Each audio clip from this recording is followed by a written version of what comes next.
Mondragon Unibertsitateko Humanidade eta Hezkuntza Zientzien Fakultaterako oso garrantzitsua da gizarteko eragileekin batera proiektuak garatzea eta ekintzak garatzea.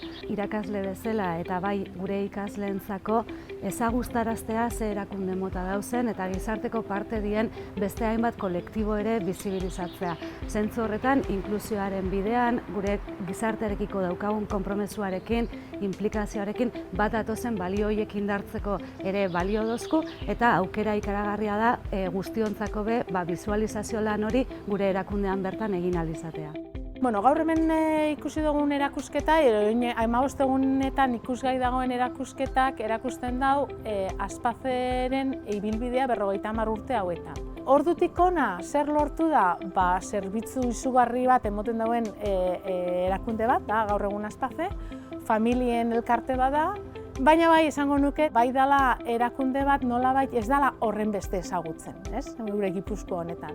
Nire semiako 16 urte ditu, gu betik nahi izan dugu eskolan mantentzia, bera gainera beste umiekin, oso posik, oso gustora egoten zen, baina une hartan, orain dela 8 bat urte, gela bat sortu behar zen, baina idea zen sortzia gela bat bakarka. Eta orduan geunden gurasoek esaten genuen ez nahi genuen, gure seme-alabak egotea Aspazenko gela egonkor batian.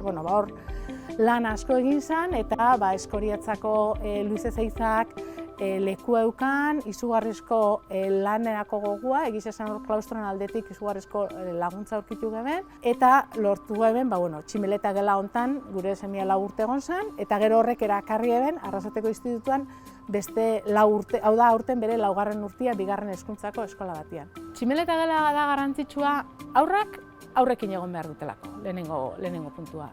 Lehen hezkuntzako gelatan ditugun aurrak dira etorkizuneko gizartea eraikiko duten pertsonak.